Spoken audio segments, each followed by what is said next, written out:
Professor Jayashankar గారి పేరు మీద ఉన్నటువంటి ఈ వ్యవసాయ విశ్వవిద్యాలయంలో ఈరోజు గౌరవ ఉపకులపతి అల్తాఫ్ జానయ్య గారి నాయకత్వంలో బీసీ విభాగాన్ని వివిధ విద్యార్థుల అధ్యాపకేతర బీసీ వర్గాల సమస్యలు పరిష్కరించుకోవడానికి ఒక విభాగాన్ని ఏర్పాటు చేసుకున్న సందర్భంగా నా హృదయపూర్వకంగా అభినందనలు.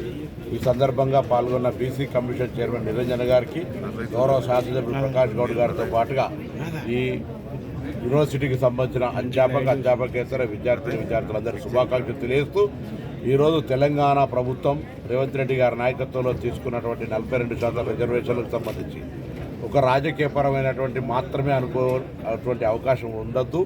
ఇది 42% విద్య, ఉద్యోగ, అదేవిధంగా రాజకీయ అవకాశాల గురించి సబ్జెక్ట్ కాబట్టి జరుగుతున్న పోరాటం లోపల ప్రతి ప్రభుత్వ కార్యాలయం కావచ్చు లేదా విభాగం కావచ్చు, ఎక్కడెక్కడైతే సంస్థలు ఉన్నాయో ఆ సంస్థల్లో బీసీలకు సంబంధించినటువంటి అంశాలను పరిష్కరించుకోవడానికి ప్రభుత్వం దృష్టితోటి ఏదైనా బీసీ ఉద్యోగస్తులకు సంబంధించిన సమస్యలు ఏర్పడినా, విద్యార్థులకు సమస్యలు ఏర్పడ్డా ప్రభుత్వం దృష్టికి తీసుకువెళ్ళి సమన్వయం చేసుకునే విధంగా బీసీ విభాగాలను ఏర్పాటు చేసుకోవాలని నేను ఈ సందర్భంగా కోరుతాను.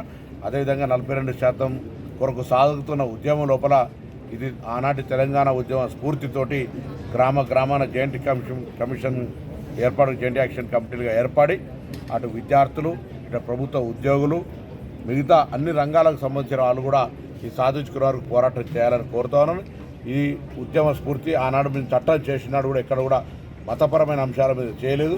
భారతీయ జనతా పార్టీ శాసనసభలో మద్దతునిచ్చి ఈరోజు మళ్ళీ ముస్లింల పేరు మీద దీన్ని అడ్డుకునే ప్రయత్నం చేస్తుంది. చట్టంలో ఎక్కడ కూడా మతపరమైన అంశం లేదు. అది ఆ యాక్టులను ఆ నాయకత్వానికి పంపిస్తాం. వాళ్ళు చదువుకొని కనీసం ఇటువంటి ఆలోచన మానుకొని రాష్ట్ర ప్రతిపాదనను, ఇది రాష్ట్రానికి సంబంధించినటువంటి సంస్థల్లో మాత్రమే మేము విద్యా, ఉపాధి, స్థానిక సంస్థలని రాష్ట్ర పరిధిలో, మేము కేంద్రాన్ని సంబంధించినటువంటి సంబంధం ఇందులో లేనే లేదు. కాబట్టి మాకే స్వేచ్ఛనిచ్చే విధంగా, మేము అవి నిర్వహించుకునే విధంగా మాటలకే పరిమితం కాకుండా చట్టంలో పేర్కొన్న ప్రకారంగా అమలు చేసుకునేటువంటి అవకాశాన్ని ఇవ్వాలని, నియంతృత్వంగా మా మీద నిబంధనలతోటి దీన్ని అడ్డుకోవద్దని సందర్భంగా నేను విజ్ఞప్తి చేస్తాను. Hi everybody, this is Kiriti Damaraju. Like, share and subscribe to Saira TV.